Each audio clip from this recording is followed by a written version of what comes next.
Gentry here with candidate for governor Monty Fritts. We're down here at Keystone Resort in Loretto, Tennessee. And I'm so lucky to get a chance to really ask some questions that I personally want to talk to Monty about. And, you know, I think it's no secret that I support Monty Fritts for governor. But I want to ask you some questions myself. Everybody knows, and if they know me, I believe strongly that when government follows the Tennessee Constitution, everybody thrives. Yes, sir. Everybody's happy. So I want you, tell me about your thoughts on the Tennessee Constitution and how that's going to guide your governorship. Thanks, John. I think it's important. I think prosperity only follows liberty. I think that 2 Corinthians 3:17, where the Spirit of the Lord is, there's liberty. I think our founders understood that. And I think when we abide by what our founders wrote for us to be that contract between we the people in Tennessee and those who hold government, I think prosperity follows. Now, that doesn't mean everybody's going to drive a Cadillac or a Lincoln or Lexus or whatever. But what it does mean is that every person has the opportunity based on their elbow grease, their grit, to pursue what their dreams or God's calling on their life is. And that's tremendously important. When that gets cattywampus is when government starts to decide that they are the dispenser of our rights rather than the securer of our rights. And I think we've hit that. I think while Tennessee's better than any other state, I'm convinced of that. The Tennessee, Thomas Jefferson said that the Tennessee Constitution is at least imperfect. Yes. Like, we literally have the best Constitution of all 50 states. Tennesseans used to be proud of that. Yep. We should take pride in it. And we should, and perhaps we should stop changing it so much. and I have all kinds of thoughts about that. And let's just abide by it. Let's trust in what those very wise founders of ours gave us. Let's try to stay within those boundaries, and I think all Tennesseans will benefit, every single one. Demographics go out the window. Political favorites go out the window. Who we incentivize goes out the window, and just let God's blessing and the will and the effort of the person determine how their life goes. Next question, first priority, day one, what's the first executive order coming out of your office? What's number one priority for Monty Fritts as governor? So let me answer that two ways. First, executive orders, I'm going to be much more cautious on executive orders than what we have seen in Tennessee, because and around the country, we have people in the executive department or executive branch that think that they can make law by fiat. That is not the case. I will not do that. I will hope that good constitutional attorneys and lovers of the Constitution will kick me in the shins or elsewhere if I were to try to do that. But I think one of the first, I think there are many, but a standing order would be my preference and on how to issue the first one, because it's going to go to the state employees. It's going to go to the commissioners to remind them that they work for the people of Tennessee and they work under the authority of the Constitution and Almighty God's Word, period. And to act like it. I think we're missing that some. Somewhere in the range of whether it's the 1st or the 10th or the 15th or whatever, I want to get rid of those silly gun-free zone signs on state properties and state buildings, because I think it's unconstitutional. And I think it sends the wrong message. I think it sends a message of vulnerability to the people inside. At some point in time, I want to replace those signs with a warning sign that says, be careful. These people have had additional training and some of them may be armed. All right. You've talked about having, I call it a People's Day, but you're going to allow people to actually come in and talk, citizens come in. Tell me about that. I think it's fundamentally important. It goes to something you've talked about for a long time with to be able to take your case to the legislature, right? Mm-hmm. And speak to it. I think that our greatest risk in Tennessee, I think, is that we will have a further disengagement of the average Tennessean from politics because they don't feel like anybody's listening to them. Sometimes, we were talking earlier, the folks that have those offices get really busy and have to prioritize time. But there needs to be time set aside when the governor of the state of Tennessee opens up his office in the Capitol, announces it on a regular basis, whether that's the 5th Friday or the 1st Saturday, I don't know, John, but that we have 3 or 4 hours. And if We have a line that will go 3 or 4 hours, have folks come in and just talk about their criticisms, their complaints, and hopefully a few compliments. But if we don't get any compliments, that's okay. I think we spend too much time kissing rings and smooching rumps in politics, to be honest with you right now. I think our folks in political office need to hear this isn't going well in the Department of Transportation, or this isn't going well with our roads or our schools. And I think the governor needs to hear that. I think there's a tendency in leadership for the people that work for the person that's where the buck stops to tell him or her just what they think they want to hear. Mm-hmm. And it results in an insulated environment where really good people sometimes don't understand the conditions around them because of the ring kissing that has taken place. And one of the ways that you remedy that is you just open it up and let folks come in. No disrespectful. I won't tolerate rude behavior in people. I'll get right back at the rude folks that want to come in and scream and yell and, make asses out of themselves. But it is important to have dissenting opinion and being willing to hear Tennessee's messing this up, because I think there'll be some corrective action plans that come out of that. I think there'll be some calibrations that come out of it. And hopefully there will be an increased confidence across Tennessee, across all demographics, that somebody's listening. And I'm sure you know, Article 1, Section 23, citizens have a right to apply to those invested with the powers of government, which includes the governor, for redress of grievance or other proper purpose, and by oral address. So if a citizen has a proper purpose or a grievance that's under your authority as governor, you'll uphold that right and actually allow a citizen to come address you. Absolutely. Yeah. And then it gives the opportunity to go address that, whatever the issue is. At least find out more, because one person with 7 million people, there's no way you can keep your eye on all those things. But I think it's important also for the citizen to demonstrate a willingness to go sit down and talk. I think it's empowering, and I think it gets to that Article 1, Section 1 of the power resides in the people. That's right. And and furthermore, I think it's important in any case, not just election times.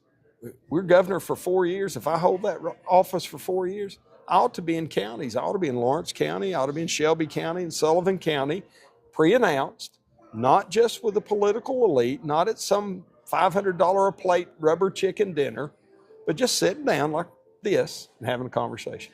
And that brings me to my next question. What is going to in the next 4 years after you're elected? What is Tennessee going to look like? What's the end result of the Fritts administration? What do you see? Where do you think the state is going to be at in 2030 after 4 years of Fritts leadership? And I'd like you to not just, we hear this from the other candidates, or just, talking points. We're going to be the most conservative, but I'd like some meat to it, and how we're actually going to get there. Yeah, and probably some of the measurements for these things will still be under development a year into it. But I think the first thing, and this is the measurement part, is the confidence of the people across the state that somebody's actually listening, that somebody's actually working for them. I often hear politicians say, well, the legislative process is all about just voting yes or no. Maybe that's what's wrong with these politicians, because it's much more than that. I think the people in Roane and Loudoun County sent me to Nashville to fight for them. I think if you all hire me to be the governor, you've sent me to Nashville to fight for you, to secure your rights. And so I think that's objective one. I think second objective is that we change the paradigm of taxation some. I want to start with the grocery sales tax, Mm-hmm. I want to leave those few pennies in your pocket, in the pockets in Sumner County, and pockets in Rome County. And I'd like to see what that revenue, I had someone argue with me the other day about the supply side economics and the Laffer curve, and will it generate additional revenue? I want to task somebody to measure that and see if we think we are generating additional revenue at the county level. Because I think every dollar that I can pull from Nashville that's being collected in taxes unnecessarily and leave in the pockets of the Tennessean puts power back in the Tennesseans' pockets.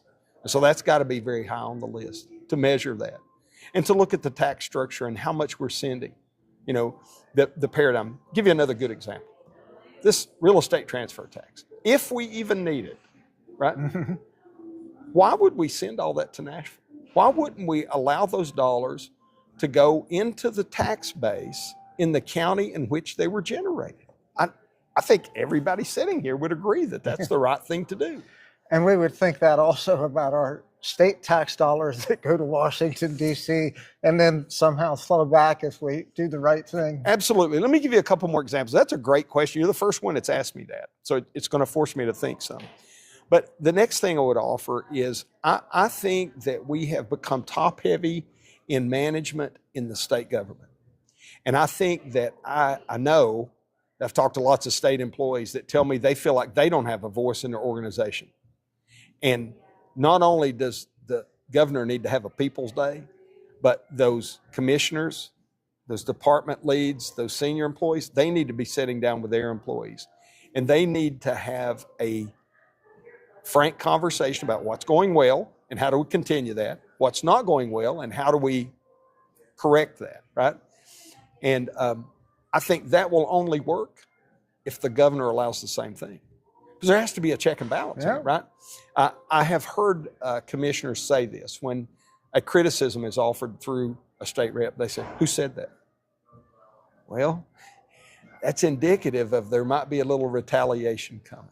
And so changing that top heaviness of government, if I have 100 people in an organization, I'd much prefer to have one person in charge, 3 people leading, and the other 96 in work gloves or steel-toed boots than to have a multi-layered, ineffective, two-headed beast that's really not accomplishing anything. And I think that applies to several of our departments in the state. And so, again, your question, what in 4 years? Less top-heavy. There's going to be a shift in the paradigm of how many people we have managing and how many people we have working.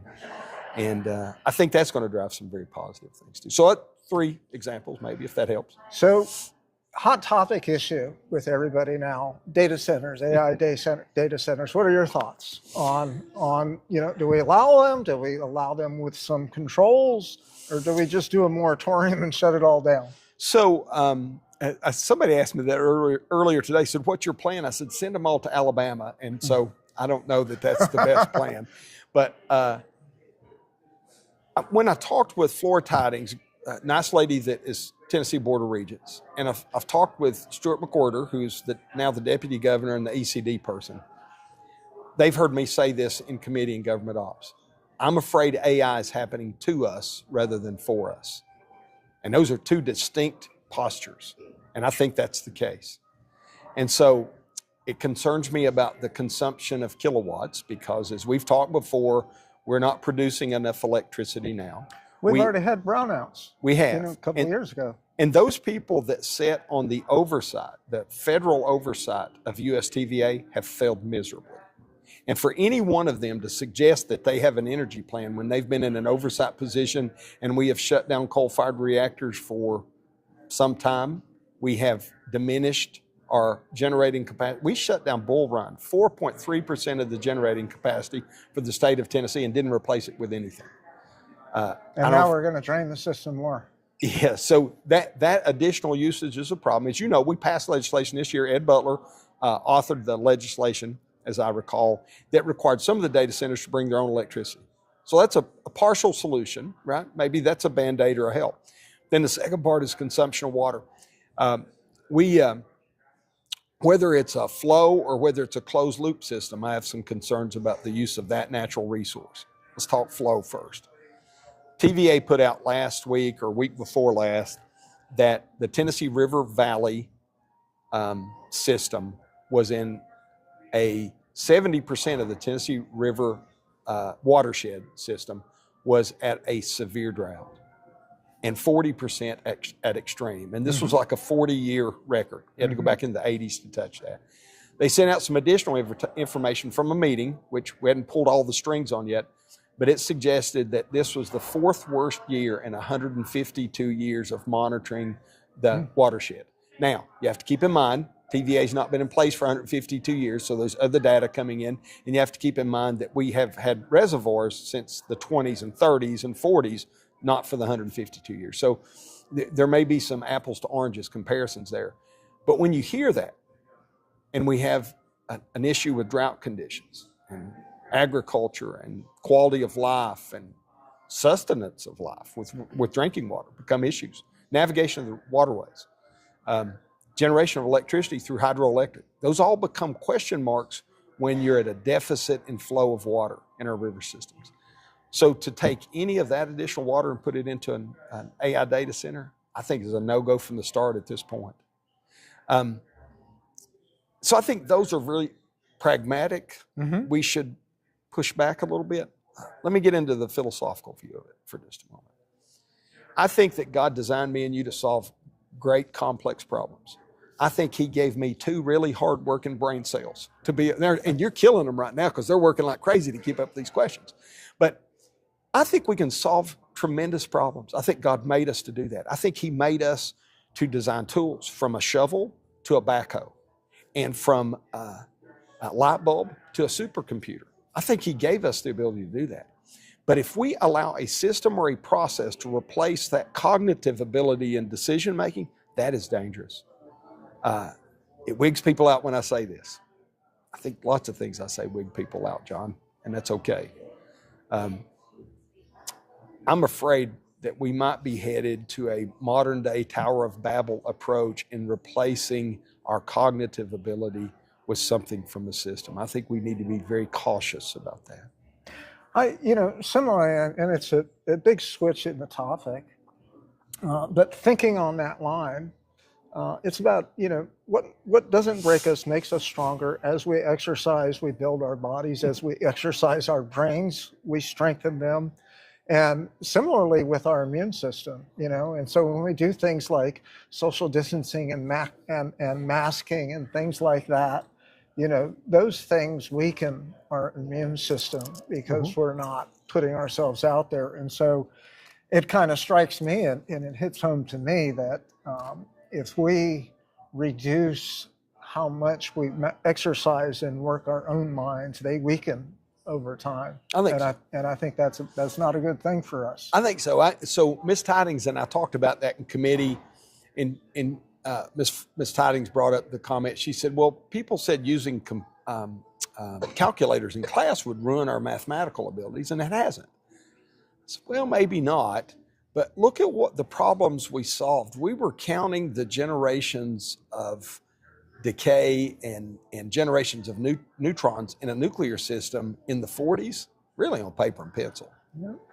And we've made lots of leaps forward in that with technology and the use of computers and supercomputers and all that. But have we become more reliant on those? I think so. Yeah, I think it's a balance. So it has to happen for us, not to us.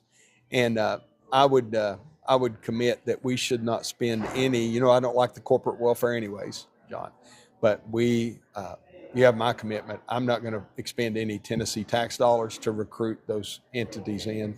And if your county were to say we're going to enact a moratorium while we think about this and study this problem, you're going to have my 100% support.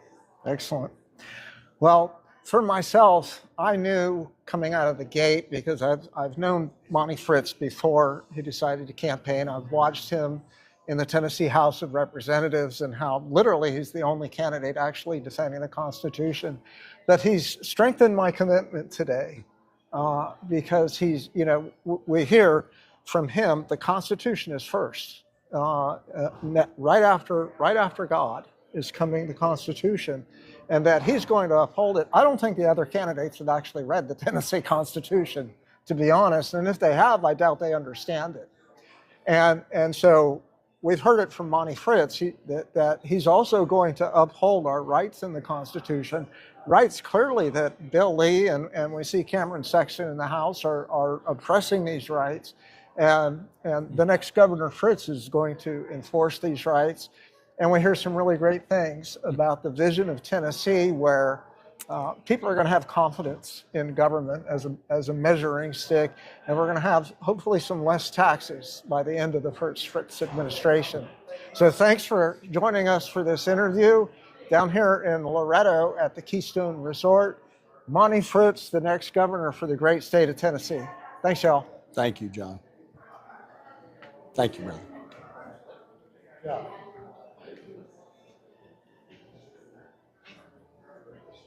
Thank you, sir. Thank you, brother. Thank you so much. I appreciate it. Yes, sir.